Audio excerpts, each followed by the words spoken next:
Hello dear friends, welcome to backlogs బాబాయ్ YouTube channel.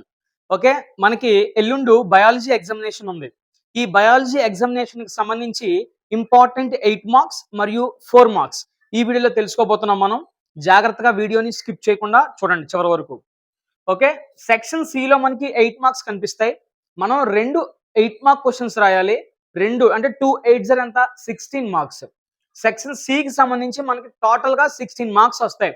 అంటే దగ్గరగా పాస్ మార్క్ దగ్గరికి వచ్చేస్తున్నాం. 50 మార్కుల పేపర్ కాబట్టి. ఓకేనా? ఇప్పుడు 2 క్వశ్చన్స్ రాయాలి కదా. ఫస్ట్ క్వశ్చన్ కి ఒక ఇంటర్నల్ చాయిస్ ఉంటుంది, సెకండ్ క్వశ్చన్ కి ఇంకొక ఇంటర్నల్ చాయిస్ ఉంటుంది. ఇప్పుడు 16th క్వశ్చన్ లో మనకి ఫస్ట్ ఎస్ఐ క్వశ్చన్ కనిపిస్తుంది. అందులో ఏ ఉంటుంది, బి ఉంటుంది. అంటే ఏలో ఒక క్వశ్చన్, బిలో ఒక క్వశ్చన్, రెండిట్లో ఒక క్వశ్చన్ మాత్రమే మనం రాయాలి. అదే మాదిరిగా 17th క్వశ్చన్ లో కూడా మనకి రెండో ఎస్ఐ కనిపిస్తుంది. అందులో ఏ ఉంటుంది, బి ఉంటుంది. రెండింట్లో ఒకటి రాయాలి. ఓకేనా? జాగ్రత్తగా గుర్తుపెట్టుకోండి. లైఫ్ ప్రాసెస్ అనే లెసన్ నుంచి మనం ఏ క్వశ్చన్స్ చదువుకోవాలి. ఒక ఎస్ఏ క్వశ్చన్ వస్తుందంట లైఫ్ ప్రాసెస్ నుంచి. సో ఏ క్వశ్చన్ రావడానికి అవకాశం ఉందో మనం ఒక్కసారి డిస్కస్ చేద్దాం. జాగ్రత్తగా చూడండి. వీడియోని లైక్ చేయకుండా ఉంటే ఇమ్మీడియట్ గా లైక్ చేయండి. సబ్స్క్రైబ్ చేసుకోకపోతే సబ్స్క్రైబ్ చేసుకోండి. ఫ్యూచర్ లో మీకు సంబంధించి each and every content, useful content, మీకు ఉపయోగపడే కంటెంట్ మన ఛానల్లో నేను అప్లోడ్ చేయబోతున్నాను కాబట్టి మీరందరూ కూడా సబ్స్క్రైబ్ చేసుకుని stay tune to backlogs Baba YouTube channel. Life process అనే టాపిక్ నుంచి ఫస్ట్ క్వశ్చన్ జాగ్రత్తగా గమనించండి. CO2 is essential for photosynthesis. Photosynthesis అనే ప్రాసెస్ జరగడానికి CO2 అనేది కావాలా? నువ్వు ప్రూవ్ చేయి. కావాలి అంటే ఎలాగా, ఎందుకు కావాలి, ప్రూవ్ చేయమంటున్నాడు అనే ఒక ఎక్స్పెరిమెంట్ ఉంటుంది ఫస్ట్ లెసన్ లో. ఈ ఎక్స్పెరిమెంట్ చాలా చాలా ఇంపార్టెంట్. ఓకేనా? రీసెంట్ గా గ్రాండ్ టెస్ట్ లో కూడా పడింది. ఓకే, సెకండ్ క్వశ్చన్ చూసేసరికి మనము chlorophyll is necessary for photosynthesis. Chlorophyll is necessary for photosynthesis. Photosynthesis జరగాలి. ఫోటోసింథసిస్ అంటే ఏంటి? మొక్కలు ఆహారం తయారు చేసుకునే విధానాన్నే ఫోటోసింథసిస్ అంటారు. దీని తెలుగులో కిరణజన్య సంయోగ క్రియ అని కూడా పిలుస్తారు. Okay, the process of preparing of food materials by plants is called photosynthesis. ఈ ఫోటోసింథసిస్ అనేది జరగడానికి క్లోరోఫిల్ అనేది అవసరమా? క్లోరోఫిల్ అంటే ఏంటి సార్ అంటే కనుక, ఫర్ ఎగ్జాంపుల్ మన బాడీని కోసి చూస్తే ఓకే, ధారాపాతంగా రక్తం అనేది పారుతూ ఉంటది. ఆ రక్తం అనేది ఎరుపు రంగులో ఉంటది. ఓకే, రెడ్ కలర్ లో ఉంటది. ఈ రెడ్ కలర్ లో ఉండడానికి కారణం ఏంటి సార్? బ్లడ్ అంటే కనుక దాంట్లో ఒక పిగ్మెంట్ ఉంటుంది. ఆ పిగ్మెంట్ పేరే హీమోగ్లోబిన్. ఈ హీమోగ్లోబిన్ అనే పిగ్మెంట్ మన రెడ్ కలర్ లో ఉండడం వల్ల మన బ్లడ్ కలర్ అనేది రెడ్ కలర్ లో ఉంది. అదే మాదిరిగా మరి క్లోరోఫిల్ కూడా బాడీలో ఉంటుంది సార్ అంటే నో, మన బాడీలో కాదు, ప్లాంట్స్ యొక్క బాడీలో ఉంటది. ఓకేనా? ఎలా అంటే కనుక ఫర్ ఎగ్జాంపుల్ మంచి గ్రీనరీ ప్లేసెస్ లోకి, ఓకే, పచ్చదనం, ప్రకృతి అంటే కూడా పచ్చదనం ఉన్న ప్లేసెస్ లోకి వెళ్ళినప్పుడు వాట్ ఎ ప్లేస్ అని చెప్పేసి మనం కితాబిస్తా ఉంటాం కదా.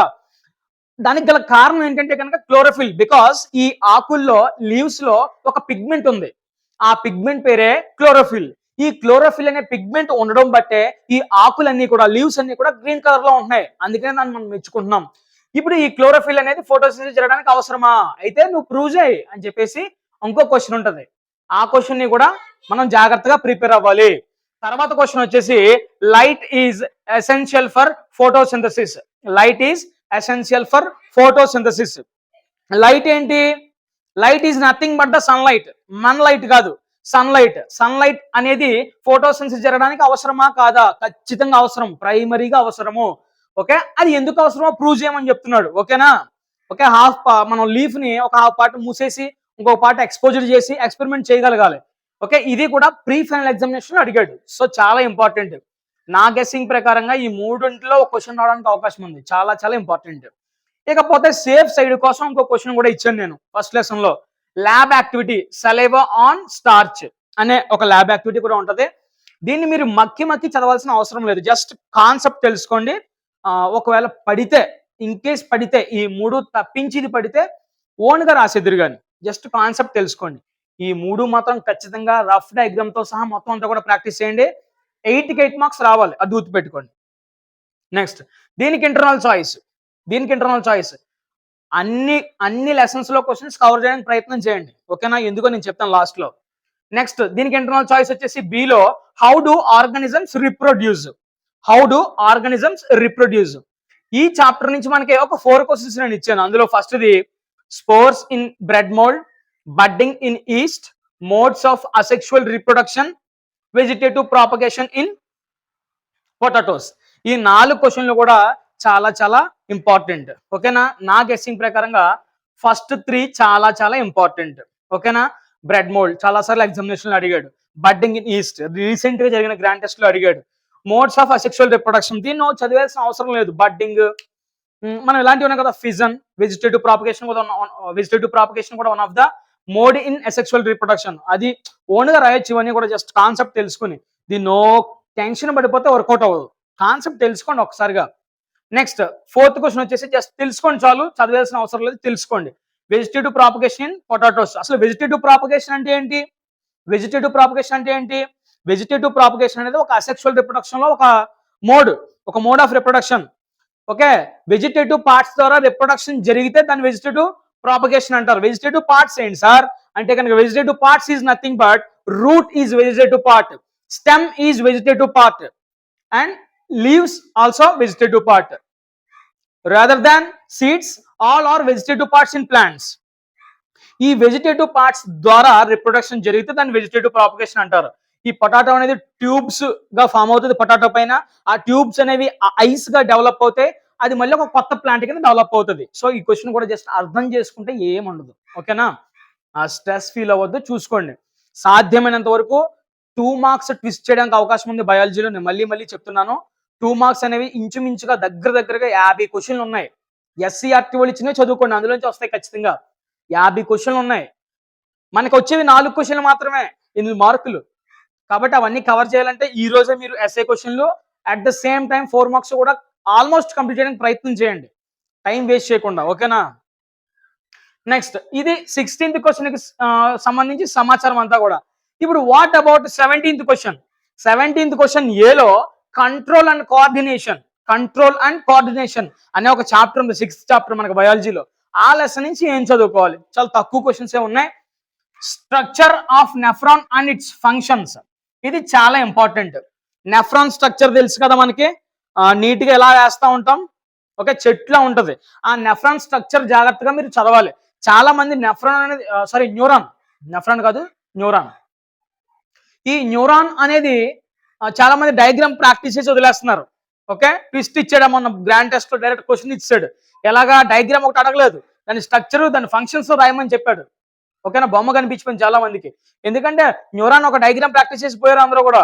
మరి దాని స్ట్రక్చర్ ఎవరు చదువుతారు, దాని ఫంక్షన్స్ ఎవరు చదువుతారు? ఓకే, ఏం లేదు, దాని స్ట్రక్చర్ కూడా నీట్గా చదువుకోండి. సెల్ బాడీ అంటే ఏంటి, యాక్సాన్ అంటే ఏంటి, డెండ్రైట్స్ అంటే ఏంటి, ఠీకే, ఇవన్నీ కూడా వీటి గురించి మీరు ఎక్స్ప్లెయిన్ చేస్తే, యాక్సాన్ మధ్యలో ఉంటది కదా, యాక్సాన్ కి మధ్యలో ఉండే భాగాన్ని నోట్స్ ఆఫ్ రాన్వియర్ అంటారు. సో ఈ విధమైన వాటన్నిటి గురించి మీరు ఎక్స్ప్లెయిన్ చేస్తే క్వశ్చన్ కూడా క్లియర్ అయిపోతుంది. ఓకేనా? న్యూరాన్ ఫంక్షన్స్ ఏంటి? It will transfer information from one part to another part in the body. ఆ టైప్ లో ఉంటది, మీరు చదువుకోండి జాగ్రత్తగా. ఆ క్వశ్చన్ అంతా కూడా చదవాలి. At the same time diagram also important. ఒకవేళ ఈ క్వశ్చన్ పడితే డయాగ్రామ్ పడదు న్యూరాన్, ఈ క్వశ్చన్ పడకపోతే ఒక 80% డయాగ్రామ్ పడడానికి అవకాశం ఉంది. So practice well. Next question వచ్చేసి ఫోటోట్రోపిజం ఇన్ ప్లాంట్స్. అబ్బా, ఎన్ని సార్లు అడిగాడంటే క్వశ్చన్ ని, నెంబర్ ఆఫ్ టైమ్స్. ఎలా అడిగేశాడంటే, ఇక కంట్రోల్ అండ్ కోఆర్డినేషన్ అనే టాపిక్ ఎవరైనా చెప్పినప్పుడు దాని నుంచి మనకు వినిపించే ఏకైక ప్రశ్న ఏంటంటే ఫోటోట్రోపిజం ఇన్ ప్లాంట్స్. ఓకేనా? నాకు తెలిసి రేపు ఎగ్జామినేషన్ లో కూడా ఈ రెండింటిలో ఒకటి రావడానికి అవకాశం ఉంది. అందులోని పిక్ చేయండి సార్ అంటే ఫోటోట్రోపిజం రావడానికి అవకాశం ఉంది. ఓకేనా? నెక్స్ట్ సేఫ్ జోన్ కి how is the brain protected అనే క్వశ్చన్ కూడా మీరు జస్ట్ చూసుకోండి. బ్రెయిన్ అనేది ప్రొటెక్ట్ చేసే లేయర్స్ ఏంటి? 2 లేయర్స్ ఉంటాయి. ఆ టూ లేయర్స్ కూడా కలిపి మనం ఒక లేయర్ అని చెప్తాం. ఆ లేయర్స్ ఏంటి? తర్వాత బ్రెయిన్ లో ఎన్ని పార్ట్స్ ఉంటాయి? Okay, mid brain, Hind brain ఇలా ఉంటాయి కదా. ఆ బ్రెయిన్ పార్ట్స్ ఏంటి? మళ్ళీ అందులో ఏమేమి పార్ట్స్ ఉంటాయి? సెరిబ్రమ్, సెరిబెల్లం ఇలాంటి పార్ట్స్ అన్ని ఉంటాయి కదా. అవన్నీ కూడా మీరు జస్ట్ ఒక్కసారి ఒక కాన్సెప్ట్ అర్థం చేసుకుంటే ఓన్ గా రాసేయచ్చు. బ్రెయిన్ డయాగ్రామ్ రఫ్ గా చూసుకోండి. ఒకవేళ బ్రెయిన్ ఇచ్చి ఆ డయాగ్రామ్స్ మాత్రం పాయింట్అవుట్ చేయమంటాడు, ఆ డయాగ్రామ్ ఇచ్చి పార్ట్స్ ని పాయింట్అవుట్ చేయమంటాడు. సో పార్ట్స్ మాత్రం జాగ్రత్తగా మీరు నేర్చుకోండి. ఇది ఈ కంట్రోల్ అండ్ కోఆర్డినేషన్ సంబంధించి ఏ భాగంలో క్వశ్చన్స్.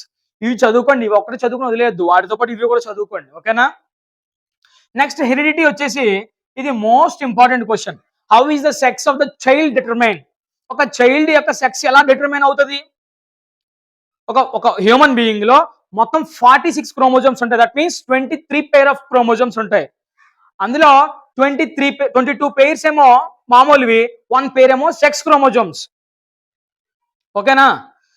ఇప్పుడు 1 పెయిర్ అంటే 2 ఉంటాయి కదా. సో ఆ 2 ఏంటి? మేల్లో XY ఉంటాయి క్రోమోజోమ్స్, ఫిమేల్లో XX ఉంటాయి. ఓకేనా?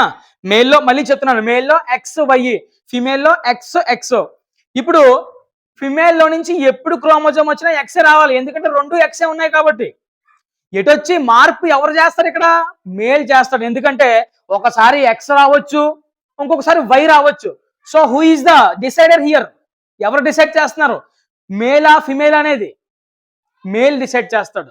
చాలా మంది పెళ్లిళ్ళు చేసుకున్న తర్వాత మా వంశానికి వారసుడిని ఇవ్వలేదని చెప్పేసి ఆ ఫిమేల్స్ మీద కోపగించడం, వాళ్ళని చంపడం, హింసించడం ఇలాంటివి చేస్తారు. అందుకనే చదువుకోవాలని చెప్పేది. చదువుకుంటే ఎవరి కారణమో మా లేడీస్ని భర్తని కూడా ఏం చేస్తారు? భార్యని తిట్టేస్తా ఉంటారు. ముందు భర్తను తన్నాలి, ఎందుకంటే ఆడి కదా ఎత్త క్రోమోజోము. దయచేసి చదువుకోండి. ఇలాంటివి కూడా మనం ఎడ్యుకేట్ చేయాలి సమాజానికి. చదువుకున్న మనలాంటి విద్యార్థులే ఎడ్యుకేట్ చేయకపోతే ఇంక ఎప్పుడు సమాజానికి ఈ మార్పు వచ్చేది? అవేర్నెస్ ఎప్పుడు వస్తుంది? కాబట్టి డిసైడ్ చేసేవాళ్ళు ఎవరంటే కనుక మేల్. ఎందుకంటే మేల్లో 2 డిఫరెంట్ టైప్స్ ఆఫ్ క్రోమోజోమ్స్ ఉంటాయి. ఒకటి ఎక్స్, ఇంకొకటి వై. ఫిమేలే ఉన్నాయి, 2 ఒకటే. ఓకేనా? జాగ్రత్త గుర్తుపెట్టుకోండి. ఆ క్వశ్చన్ జాగ్రత్తగా ఎక్స్ప్లెయిన్ చేయండి నీట్గా. నెక్స్ట్ రెండో question, how does Mendel's experiment show that traits are inherited independently? Traits అంటే ఏంటి? లక్షణాలు. లక్షణాలు అనేవి ఇన్హెరిటెడ్ అంటే వంశపరిపరంగా రావు అంటున్నాడు. అవి ప్రూవ్ చేయాలి. ఎక్స్పెరిమెంట్, మెండల్స్ ఎక్స్పెరిమెంట్ ఉండదు. ఓకేనా? Next, how do Mendel explain the dominant and recessive traits with experiment? ఇది కూడా ఇంపార్టెంట్, చాలా ఇంపార్టెంట్. ఈ 3 క్వశ్చన్లు కూడా మీరు జాగ్రత్తగా చదువుకున్నట్లయితే నాకు టైం ఉంటే ఇవి ఎక్స్ప్లెయిన్ చేస్తాను నేను. అసలు ఏంటి డామినెంట్ ట్రైట్ అంటే ఏంటి, రెసెసివ్ ట్రైట్ అంటే ఏంటి, లేదంటే సెక్స్ డిటర్మినేషన్ ఎలా జరుగుతుంది, సాధ్యమైనంత వరకు నాది బయాలజీ సబ్జెక్టే. సో నేను సాధ్యమైనంత వరకు ఇది ఎక్స్ప్లెయిన్ చేయడానికి ప్రయత్నం చేస్తాను. ఒక రోజు టైం ఉంది కాబట్టి. ఓకేనా? ఈ లోపల మీరు నా మీద ఆధారపడిపోకుండా చదవండి. వీడియో వచ్చింది అనుకోండి, ఖచ్చితంగా చూస్తారు, మీకు అది చాలా హెల్ప్ఫుల్గా ఉంటుంది. ఓకేనా? మార్క్స్ అని పట్టుకుని ఆడవద్దు దయచేసి. కంటెంట్ నేర్చుకోండి, కాన్సెప్ట్ నేర్చుకోండి, అది మిమ్మల్ని ఎక్కడికో తీసుకెళ్తుంది. ఓకే? మార్క్స్ ఏమున్నాయి? నలుగురికి చెప్పుకోవడానికి ఉపయోగపడతాయి అంతే తప్ప కాన్సెప్ట్ నిన్ను ఎక్కడికో తీసుకెళ్తుంది. సబ్జెక్ట్ నేర్చుకోండి ఫస్ట్. ఇవి 8 మార్క్స్ కి సంబంధించి సమగ్రమైనటువంటి సమాచారం. ఠీకే? ఇప్పుడు నేను అబ్జర్వ్ చేసింది ఏంటంటే, ఒక 2 మోడల్ పేపర్లు, SCRT మోడల్ పేపర్ 3 ఉన్నాయి కదా, అందులో 2 మోడల్ పేపర్లు ఎలా ఇచ్చాడు అనుకుంటున్నారు? మాక్సిమం లైఫ్ ప్రాసెస్ కి opposite how do organise reproduce, ఇలాగే ఇస్తారు రేపు ఎగ్జామినేషన్ లో కూడా. నాకు ఎందుకో ఒక 5% మోడల్ పేపర్లను చూసి పనికిమాలిన డౌట్ వచ్చింది. లైఫ్ ప్రాసెస్ కి, కోఆర్డినేషన్ కి ఉంటదేమో, హౌ డు ఆర్గనైజ్ రిప్రొడ్యూస్ కి హెరిడిటీకి ఉంటదేమో అని చెప్పేసి నాకు అనుమానం వచ్చింది. నాకు అనుమానం రాకపోతుంది. నేను ఈ క్వశ్చన్స్ అన్ని కూడా ఎలా తయారు చేస్తున్నాను మీకు చెప్పాను ఆల్రెడీ. మొత్తం 3 SCRT మోడల్ పేపర్లు, గ్రాండ్ టెస్ట్ పేపర్, తర్వాత ప్రీ ఫైనల్ పేపర్, మీ పూర్వం జరిగిన రివిజన్ టెస్ట్ లో, ప్లస్ SCRT మెటీరియల్, ఇవన్నీ క్రోడీకరించుకుని నేను మెటీరియల్ తయారు చేస్తున్నాను మీకు ఇంపార్టెంట్ క్వశ్చన్స్. సో ఆ పేపర్ ని అబ్జర్వ్ చేస్తున్నప్పుడు ఇదేంటి ఇలా కదా ఉండాలి, ఇలా ఉంది ఏంటి అని చెప్పేసి నాకు డౌట్ వచ్చింది. ఎందుకైనా మంచిది అన్నింటిలో క్వశ్చన్స్ టచ్ చేయడానికి ప్రయత్నం చేయండి. ఫర్ ఎగ్జాంపుల్ ఇందులో 4 క్వశ్చన్లు చదివేశారు అనుకోండి, ఇందులో ఫస్ట్ 2 క్వశ్చన్లు చదవండి చాలు. లేదా ఇందులో 4 క్వశ్చన్లు చదివేశారు అనుకోండి, ఫస్ట్ 2 క్వశ్చన్లు చదవండి చాలు. ఇందులో 3 క్వశ్చన్లు చదివేశారు అనుకోండి, ఫస్ట్ 2 క్వశ్చన్లు చదవండి. ఇందులో 3 క్వశ్చన్లు చదివేశారు అనుకోండి, ఫస్ట్ 2 క్వశ్చన్లు చదవండి. అలా చదవండి. అర్థమైందా? అన్ని ఈజీయే కాబట్టి ఎస్ఐ క్వశ్చన్స్ మీరు భయపడాల్సిన అవసరం లేదు. జాగ్రత్తగా కాన్సన్ట్రేట్ చేయండి, ఖచ్చితంగా సక్సెస్ అవుతారు.